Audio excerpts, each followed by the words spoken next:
Merry Christmas, all that.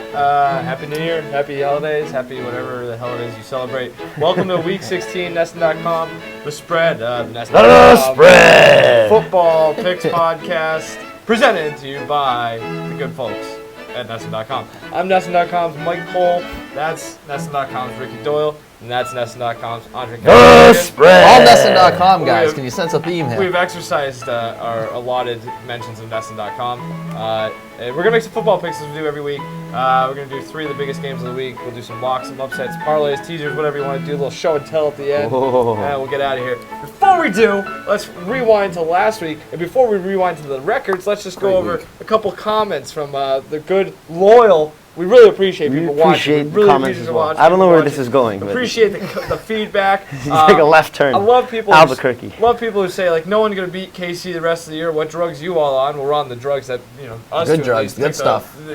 KC to lose. Yeah. Andre does not watch football. WTF?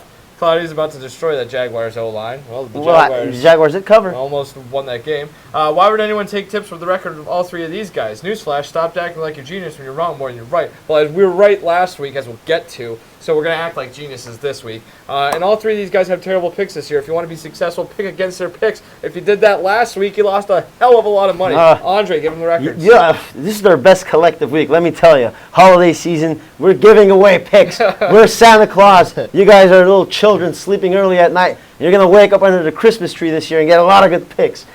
Mike, 10-5-1 in Week 15. You were the winner last week. And Ricky, you and I, 9-6-1. That means, Ricky, you are only 3 games under 500. Closing in. 106 Closing wins. in quickly. I'm 4 games behind you with 102 wins. And Mike, still, you picked up your 100th win. We all picked up our 100th win. We all hit the century mark. This is fantastic. 28, I have a good feeling about the next 2 weeks. And last guess year. what? Playoffs, each win counts as 4 games. Okay. Just made So that you up. just made that up on the fly. Yeah. I like it. all Double right. down a little bit. Well, It's not getting nasty for the holiday season. I like your sweater, Ricky. It's a nice Thank you. Christmas sweater. sweater. Yeah, Thanks, you guys. Wear I that like the t-shirts. thank you. Thanks. Anyway. I brought a Santa hat. I don't right know where here. it went. Oh, yeah, there you It's go. right on. It's There you go. The batteries. Let me tell you, and all Santa that crap Claus- on the desk over there. Santa Claus, all 3 of us, bring you It's with picks. the Houston Astros media guide. We I got don't laying know around in there. All right, we've already wasted way too much time. Let's get into the picks. Starting on Christmas Bring Eve. that in here. We might which need that. is- He's the Astros media guide. Jose Altuve. I don't know Coming why He's at got you. everything going in this office. Every week. I'm just trying to make this thing go smoothly. All right, let's go. I think it's going great. I'm having a lot of I'm having a blast. I'm packed. I'm jacked up. Let's go. I'm trying to get into it. I'm It's trying the to whole get battle of monkeys I have over here. trying to talk football. It's the holiday Colts season. Raiders. And I'm the jerk because I just want to talk some football. Colts Raiders. Christmas Eve, that's Saturday, right? 4:05. Yeah, weird slate this week. We got a game on Thursday. We got a bunch of games on Saturday, a couple of games on Sunday, and one on Monday. Starting on Saturday, Christmas Eve afternoon, 4:05 p.m. On the East Coast. This game takes place on the West Coast.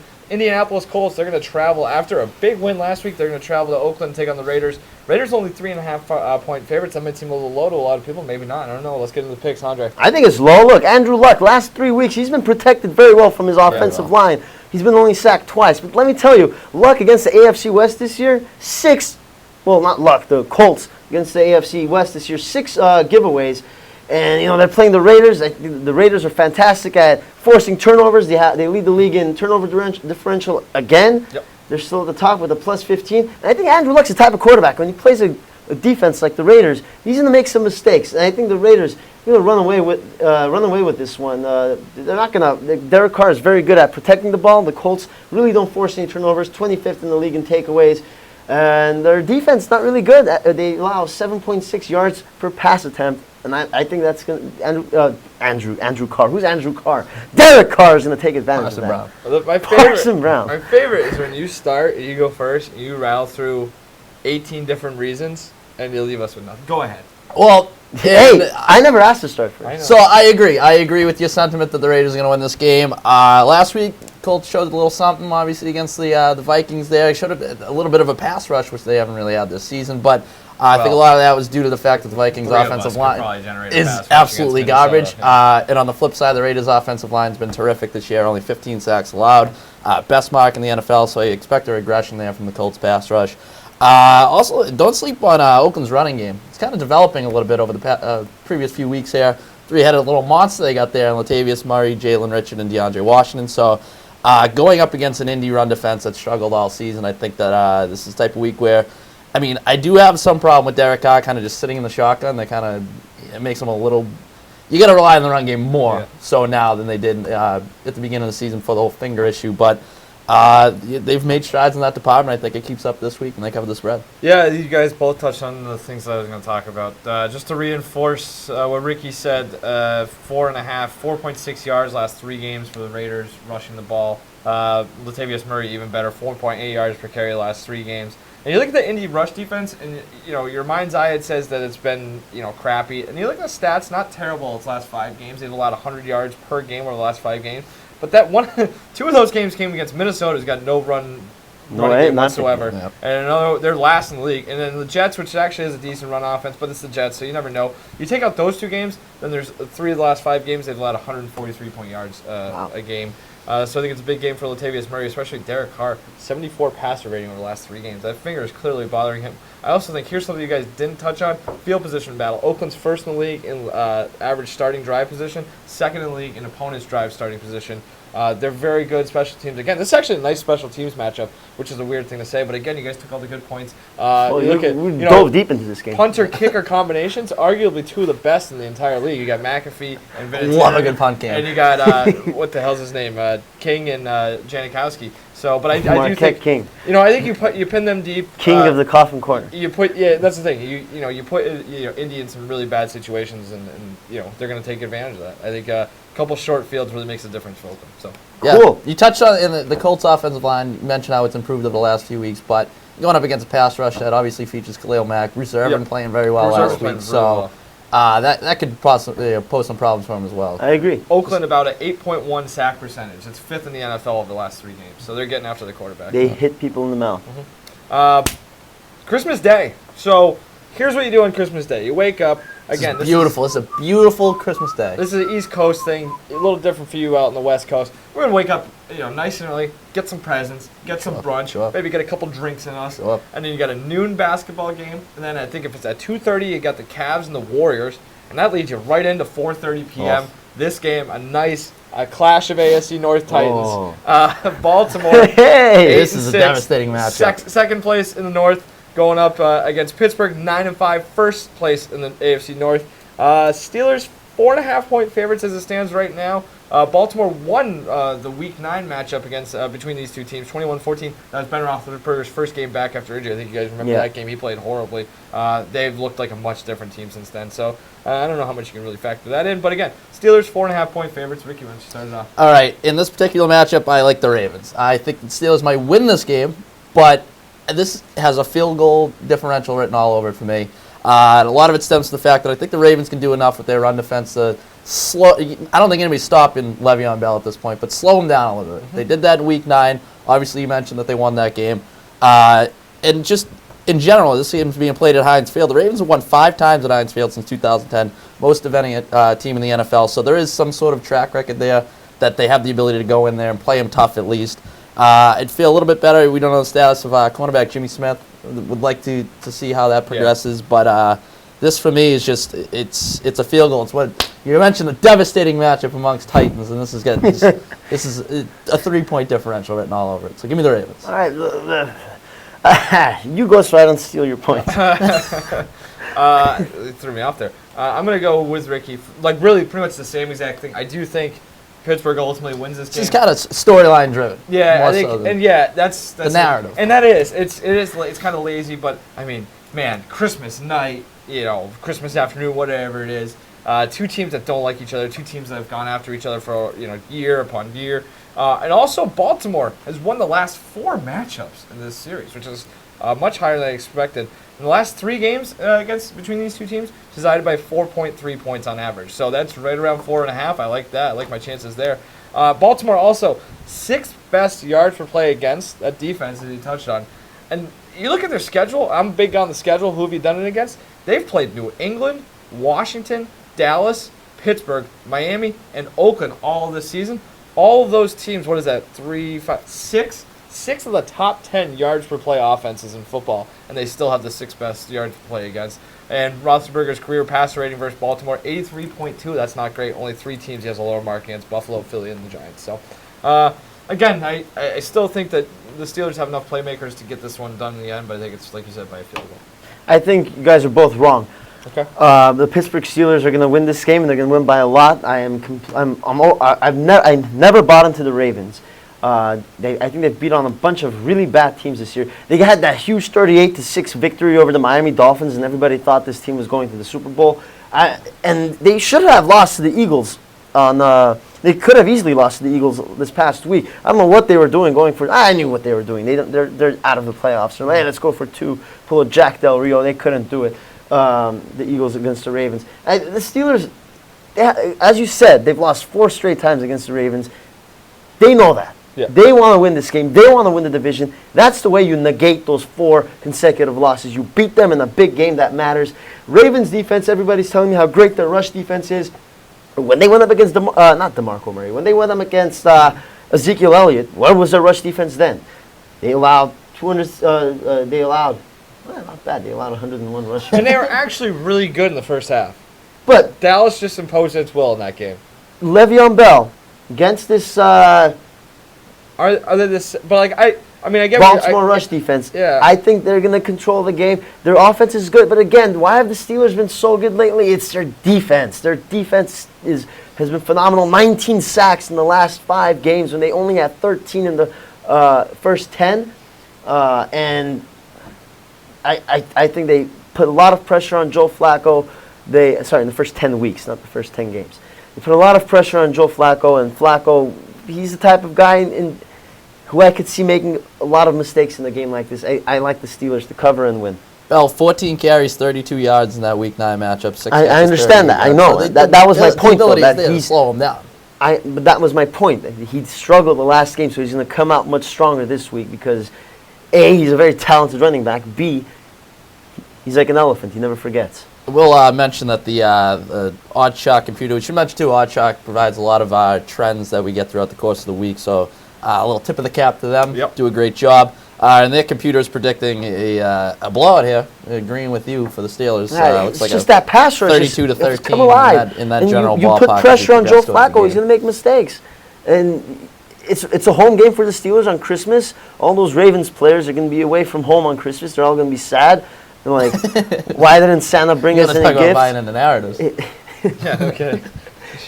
That was very all narrative driven there. No, but seriously, forget that point. Just the Steelers passers, just for real. I know they only got to Andy Dalton once last week, but they limited him to 157 passing yards, and they put pressure on him, and he struggled. So I love the Steelers defense, and I think it's going to lead them deep into the playoffs as well. Yeah, we had that conversation yesterday, actually. For if you want to check out the Nesson YouTube page, check out all the videos that we got on there. One of them was the biggest threat to the Patriots. If you're a high school student, you're just getting out of school, you have a lot of time to kill, go over to the Nesson YouTube page. I would look at YouTube a lot when I was in high school during Christmas break. I would watch a lot of sports-related videos. Not the Nesson YouTube page, though. It didn't exist at the time. Okay. All right. But anyways, my point was that we tend to agree that the Steelers are probably if not the biggest threat, one of the biggest threats to the Patriots. All right, let's move to the real devastating matchup among the Titans. Christmas night, after you've talk about threats. Wasted your entire day spending time with family, you can have a good glow on by this point. Yeah, too. No kidding. You can relax. Maybe you got some hopefully you get some new clothes, put on some new socks, something. You have great sock game, Mike. I want you to show the audience your socks today. I don't know if I get my foot up high enough. I can't. I'm wearing blue what do you socks. got today? No, these like blue. His sock game today. Like diamond. I'll wrap it out. What's that? It's called Argyle. Argyle, is that what it's called? Yeah, I got it. I almost busted out probably tomorrow my abominable snowman socks. Well, I like socks. Anyway, gotta get those Yoda socks that we saw at the mall one day. Oh, that place is closed now. Probably because they were selling Yoda socks. Like them, you do. Yes. Sunday night, Christmas night, 8:30 p.m. Bright lights. Denver going to Kansas City. Big AFC West matchup. Broncos 8-6. They're in 3rd place and in danger of missing the playoffs. That is really on the table now. Chiefs 10-4, 2nd place in the West behind the Raiders. And the Chiefs are 4-point favorites coming off of a home loss last week to the Titans. Andre, kick it off. Last week you talked about a matchup. You got a ticket between Aqib Talib and Harry Douglas. Yep. It was going to be a big Taking fight. into the bag of props earlier. Now, It's Santa's sack. I understand. It's Christmas. I'll give 2 props. Listen, the Broncos have internal strife right now. There's reports that Aqib Talib and Russell Okung had to be separated by teammates. They almost came into blows in the locker room after they lost to the New England Patriots. Well, I want to see that fight.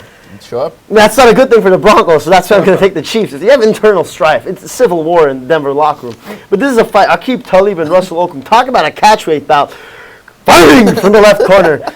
Russell Okung, who weighs in at 305 pounds, 310 pounds, fighting out of the red corner. Aqib Talib fighting out of Cleveland, Ohio. He is 205 pounds. It's going to be a big catchweight bout. I'll take Russell Okung in that fight, but I'll take the Chiefs in this one. And I know people want a real reason why I'm taking the Chiefs, so I'll give you one thing. I wrote a lot of things, so I'm going to take one thing. The Broncos' rush defense, they're not that good. Their defense is good, but the rush defense isn't that good. They allow 4.2 yards per carry. And I love the Chiefs' ground and pound attack. They have several running backs who I think they can do the job. I think they're going to control the clock, win the game. Alex Smith doesn't turn the ball over. Chiefs have the second best turnover differential in football. Internal strife in the Broncos. I mean, Talib and Okung might throw it down at halftime. Yeah, that would be the first team in NFL history On Christmas. ever had the They're not offense. buying each other Christmas presents. No Christmas cards are being exchanged in the And the locker Chiefs, they've lost 2 out of their last 5 games, or 3-2 in their last 5 games. But their last 5 games have also been against playoff opponents. If you go back to their last 6 games, that 6 games against the Panthers. And they've been playing better as of late. So they've played some tough opponents in the last 6 games. So I'm not saying they're 3-2, they stink. I'm looking, they've played some quality opponents, and I still like them. No, I agree with you. That's why I like the Titans last week going into that matchup in Kansas City, because I thought the Titans had kind of a strength to counteract Kansas City's weakness. Yep. Being that run defense, which obviously it was dealt another blow when Derek Johnson went down. So you looked at that, and you look at the Titans, one of the best rushing attacks in the NFL, and say, all right, this has the makings of an upset. Sure enough, as we called, nice little upset for them. This week, however, I don't like the Broncos' offense chances of taking advantage of that Kansas City defense's weakness, because the Broncos' rushing attack has been basically non-existent since C.J. Anderson's gone down, for the most part. Yeah. So I can't see where they're going to take advantage of that matchup problem. Really, just the Denver offense in general. That has had some offensive issues. line too. Just the red zone, they just can't get it in. You look, they're probably there's a chance they're going to be down to one healthy tight end, being dealt a couple injuries in that regard against the Patriots. And then you look at the linebacking core and what you're going to get there. Some banged up bodies there as well. So I think that's where the Chiefs can kind of slice and dice their way down the field. Even though the Chiefs offense had struggles at times, but it's just a lot of matchup issues working in the Chiefs' favor in this one. Chiefs quarterbacks have been sacked 20 times in the last 5 games too. So they're not Chiefs quarterbacks. What am I talking about? Broncos quarterbacks. All right. Yeah. Chiefs generally don't lose Russell back-to-back Okung, games at home. his job. Been preparing Here's for a the thing. fight with Aqib Talib. Here's the thing. I'm digging into OddsShark here. Broncos 5-0 straight up in the last 5 games on the road against the Chiefs. 6-1 against the spread in the last 7 games on the road against the Chiefs. Those are all with Peyton Chiefs are Manning. 2-5 against the spread in the last 7 games of the night. The Broncos are 1-5 against the spread. Oh, that one actually doesn't chart, but never mind. I don't really care about the trends in this game. I really don't. Well, those are all with Peyton Manning. Man, it's just and I just like that again, it's the matchup. Kansas City after a loss this season, 3-0, win against the Jets, and then at Oakland and at Denver, they rally. They get their ish together. Again, you talk about the rush defense against the Broncos, not going to be much of an issue. And you know what? How does Kansas City's kind of had Denver's number the last couple of games. How do they do it? They don't turn the football over. Yes. They've averaged just 288 yards per game the last 2 games against Denver. They won both of those games. You know how they did it? They didn't turn the ball over once. This is something we talked about with the Chiefs. They don't turn the ball over a lot. 0 turnovers. Denver over the last 2 seasons, when they've forced 1 turnover or less, this is counting the playoffs, they are 6-8. And the mark is much worse this season. I think they're like 1-5 this year when they force 1 turnover or less. It has nothing to do with it.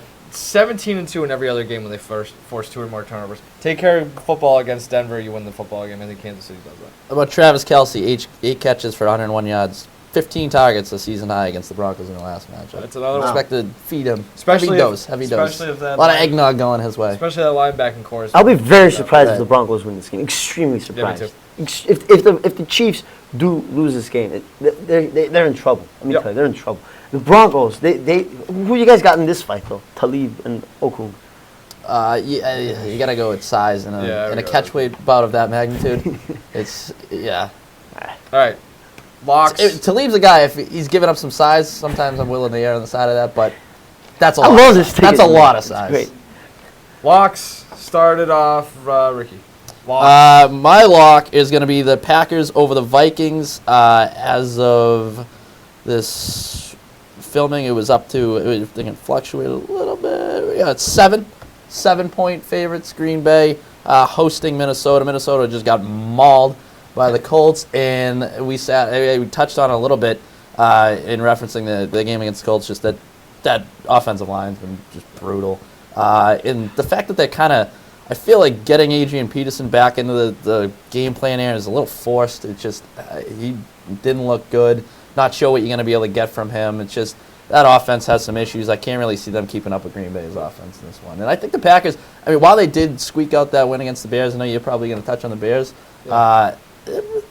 Maybe better than we've given them credit for throughout much of the season. So I disagree with that. I think we've been on. Actually, They've you're just right. kind of turned it around. Yeah. There were some signs that, I think that's a pretty decent team where going into this matchup against a Vikings team that's just been kind of just mush since the first 5 weeks of the season. You have a good friend named Mush. I do. Yeah, I love him. Great kid. Yeah. Drank a beer out of fish once. He's awesome.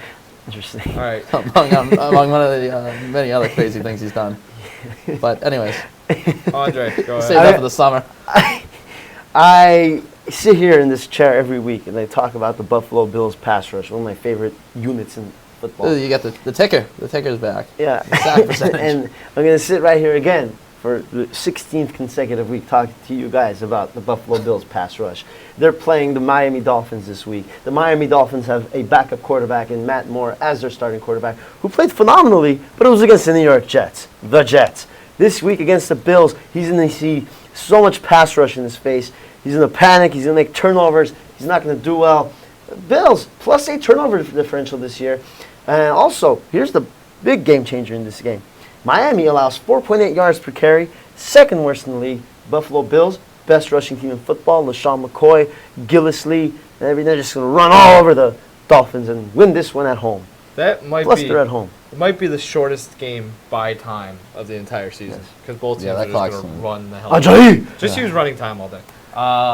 Rick, do a little stoppage time at the end, maybe. Yeah, okay. Incorporate that in the next London game. For my lock, I'm going to take Seattle. That was good. That was good. Nice guys. Seahawks, 8-point favorites over Arizona. Games in Seattle. Arizona sucks now. It's like people Especially thought, on the road. You're like, oh, the defense is great. Yeah, and they gave up 40 points at home last week. Who's Drew Brees? The Saints. Yeah, I don't care who it's to. 48 points is 48 points. Drew Brees in the dome. They're not averaging 48 points. I know, they stink. I agree, especially on the road. This is the trend bowl for me. I'm going to run through a bunch of trends that kind of support this, other than the fact that one team sucks and the other team doesn't. Seattle, 35-17 against the spread in its last 52 games versus teams with a losing record. Seattle's 29-1 in the last 30 games as a home favorite of 3.5 to 10 points. Seattle 19-6-1 in its last 26 December games. Arizona 1-5 against the spread last 6 games following an against the spread loss. Arizona's 1-4 against the spread in its last 5 road games versus a team with a home team with a winning record. And Arizona's 1-5 in its last 6 games versus a team with a winning record. So. Oh, it's a lot of stuff you just did. My head hurts. Yeah, no, it's just spinning like an owl. Oh, it's like, I don't know. And I just think Seattle. Mike, you're getting married soon. Win by 10, yeah. Yeah, you should have Parson Brown conduct the ceremony. You like the song Blue Christmas? I love Blue Christmas, but I'm into Winter Wonderland this week. That whole Parson Brown line had me confused this whole week. I was like, who the hell is Parson Brown? And everybody watching this random tangent. Probably leaving. Yeah, he's like, apparently this is your Jerry Seinfeld bit in the middle of the show. All right, upsets. What's the deal with that? Go ahead. I'm going to take the Bengals over the Texans. The Texans have a minus 44-point differential this year, and they have a guy named Savage starting for them. That's all. Oh, yeah. I think that's all you need to know. Andy Dalton. Slim Jims for everyone. He's actually been excellent protecting the football this year. He's only been thrown 7 interceptions. Andy Dalton has. That's like good songs. How about his 6th team, worst graduation turnover team? differential this week, this year, minus 8. So I'm going to take the Bengals over the Texans if you're still listening. Richard. All right, I'm going to go on the team that just made a coaching change. I'm going to take the Jaguars over the Titans. Wow. That's an upset. I know. And week after week, when I look at the Titans, I always look at the spread, and for whatever reason, when I just see that I'm getting points to the Titans, I feel so much better about picking them. This week, Jaguars 4.5 point underdogs. Tennessee suffered a few injuries in that game against Kansas City. Jason McCourty's banged up. Kyle Klug done for the season with a torn Achilles. And the Jaguars, they've got some issues, obviously, clearly. But I think this might be one of those instances where you do get rid of the head coach and you do get that spark. I know it's kind of, you can go either way with that, but I just feel like in this matchup, divisional, is some things working in the favor. Jags actually 5th in the NFL in opponent yards per play. Yes. Tied Great for defense. 7th in the NFL, giving up just 3.8 yards per carry.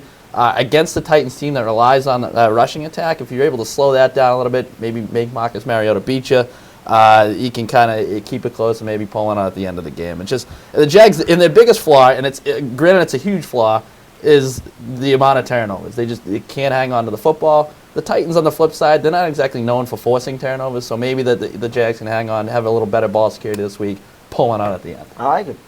Yeah, maybe. Or maybe just cover. Oh, how do you see an upset? Well, they You can need just to win. get It's an upset. absolutely You need to win. demolished. Who knows? But Michael. there's some things there. I'm going to take the Bears, 3-point home favorites against Washington. I don't think Washington's very good. I've kind of been saying this for a while. You're going to go line. I didn't really like Washington at all this week, and they ended up getting really, I don't think that game was as close as the final score was. Losing to Carolina on Monday night. They really don't have a whole lot to play for anymore, whereas the Bears kind of trying to build on something. I don't think that game was as close as the score indicated. I thought the Packers kind of fell into a prevent, like very conservative. It's the Dom Capers special late in the game that kind of allowed Chicago to get back in it. But credit to Chicago. They erased a 17-point deficit. I think it's a team that's still, trying to build on things for next year. So I think that they're already accepted the fact that they suck. Whereas, the Redskins are kind of like this is the first week after really being eliminated from playoff contention. So I think the Bears find a way to win this game. Redskins are alive. I know, technically they are, but not really. They're 7-5-1. No, they're not. They're They lost 7-6-1. Yeah. Yeah, but they're like half a game behind the wild card spot. There's like a handful of teams that are in their way. If I let me look. No, they're very much in the thick of things. They're not like the Bills or anything like that. They're 7-6-1. I mean, the Packers and the Lions. You figure one of those teams gets in Tampa Bay, so they're in. Yes, they're still alive, but that tie is huge. I think that's eventually what does them in. Yeah. It just doesn't seem. I don't know. They don't feel like a very mentally strong team to me. I don't think they respond well to adversity. So they'll probably win by 100. Parleys. Parlays, teasers. Go ahead. Parson Brown parlay. Let me tell you about the Parson Brown parlay. After Parson Brown marries Mike Cole, I like this big boy parlay. It's all the favorites with upset sprinkled in. I like the Packers. We've talked about that already. Yep. I like the Raiders. We've talked about that already. Dallas Cowboys. They're playing the Detroit Lions on Monday Night Football. I think they win that game at home. Steelers we've talked about. Chiefs we've talked about. Seahawks you've talked about. All these big boys. We've all picked them to win. Why not just parlay them? And the upset I have sprinkled in there are the Chicago Bears for pretty much the same reasons you said. I love the Bears. They have, again, one of the best teams in terms of yards per play differential. Maybe the best 3-11 team in NFL history. Yeah. All right. Washington's second in the league in yards. I haven't updated mine, but it's just that's I was usually use that as a. I know, but I like the Bears. Ricky. All right, I have got other a few reasons, things. but I like you wanna wrap it the Lions to keep it close this week against the Cowboys, getting 7 points. They do keep it close all the time. Yeah, so I'm just kind of banking on that being the case again this week. I also like the Jets getting 17 points against the Patriots. That's a lot. That is a lot. I acknowledge that, Bill Belichick against the rookie quarterback is kind of kind of a dangerous. It's dangerous to put your eggs in the basket of the rookie quarterback, but. I mean, this is another one that's kind of built on the storyline, that the fact that the Jets just kind of play them close all the time. To back that up, Jets 6-0-1 against the spread in their last 7 games against the Patriots. So, I don't know. I like it to at least keep it, maybe a backdoor cover. Just keep it within reason. I guess the 17 points just a lot for any NFL game, really. And then I also like the under 40 in the Niners-Rams game. Sure. Because this game's gonna feature a lot of punts. Yeah. Johnny Hecker is gonna be icing down that leg after this one. He's gonna be spending the new year just icing that thing down because these two teams just have anemic offense. It's absolutely brutal. I think the opening night was 28-0 Niners. That by my calculation is under 40 points. So they'll probably just. I don't know, stumble all over each other, trip over the midfield or something. Yeah. It's going to be ugly. I mean, that's a bad game. Good Yep. God. You want a Christmas wish? Wipe that one off the schedule. That's my Christmas wish. That's a bad Christmas wish. Yeah. I'd rather have a bad house. Christmas wish, but also a good Christmas Yeah, wish. sure. Yeah, well, I'm just being reasonable here. All right, so I'm just doing a parlay. I'm doing an underdogs money line parlay, not the spread. Going money line. I'm picking these teams to win outright. Chicago already touched on it. I think Miami, they still have something to play for. I think they find a way to get that game done. Chicago's plus 145. Miami's plus 155 right now. That'll change. And I like the Cleveland Browns to win their first game of the season against San Diego. You talk about having to travel and all that stuff. San Diego's got to leave. Nice San Diego, beautiful San Diego. Head to Cleveland in the middle of Christmas season. Play Christmas Eve in Cleveland. Are you kidding me? That sucks. Why don't you just forfeit? They should forfeit, and I can make a lot of money. Make a call. Because in today, slipped on ice. The odds in this, $50 will win you $965. All that we need to happen is the Bears, Dolphins, and Browns to win. I think this is the week the Browns get it done. So I think I'm going to make The Dolphins, though. That's a tough one. I know, but that's a Dolphin. The Dolphins need to win. They do. Oh, they do. shoot, geez. Wow, you okay? I think that was the first sneeze. There's a huge bug going around. All right. A lot of people complaining about bugs lately.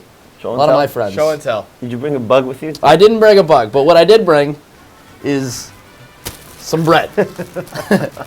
And this is because, and this is slightly in the college realm, this whole big thing about, Christian McCaffrey and Leonard Fournette College.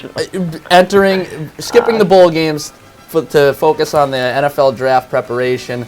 I think is going to be a bigger trend going forward, and I don't have any issues with it because when you're these guys that obviously have an NFL future, and you got a chance to get that bread, you don't pass up the opportunity. You don't want a Jalen Smith scenario. You don't want a Jalen Smith scenario where you get hurt and you end up losing potentially $10 million or something in the draft. You risk your NFL future by virtue of tearing your knee, doing whatever in a bowl game. So if you want to skip a bowl game and focus on the NFL draft, I got no problem with that because I got no problem for somebody looking out for number one first and foremost. You think of how much money those universities make off of guys getting paid nothing. Exactly. Get yours, So this is kind of like the all right, you don't want to pay us, then when push comes to shove, we're throwing loyalty right out the window, and I'm looking focusing out on for our this. bread. Hell yeah! So that's the bread. Get that bread. Get it. Get it. All right, I brought ice tray. You got ice? Ice tray. No ice in it, though. Oh. Water. Because I'm sick of people, coaches, icing kickers. I'm completely. Andy Reid did it this week, Yeah, and it cost the Chiefs. The battery cost the Chiefs the game because they iced the kicker. And let me tell you something. There's a study done by ESPN. It's back in 2012, but I mean, nothing's. I highly doubt that a lot's changed since then. Since 2012, when icing the kicker. That's Q&A. Since 2001, and this is from 2012, ESPN.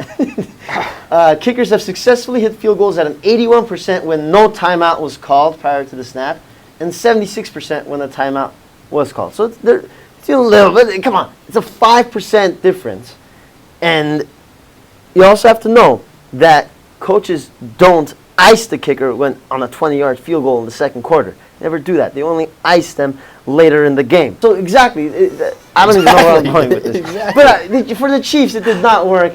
Don't ice the kicker. You're giving a kicker a second try. Ice the punter instead. You're giving a kicker It's not a icing second punts. try to kick a field goal. And I'd like to see somebody ice the punter on like the second drive. you like icing the kicker? Really gain that field position. I don't have any opinions on this. Cost the Chiefs the game. It's just funny. Guy kicks a field goal, misses it. They have to call the timeout. And they they make it.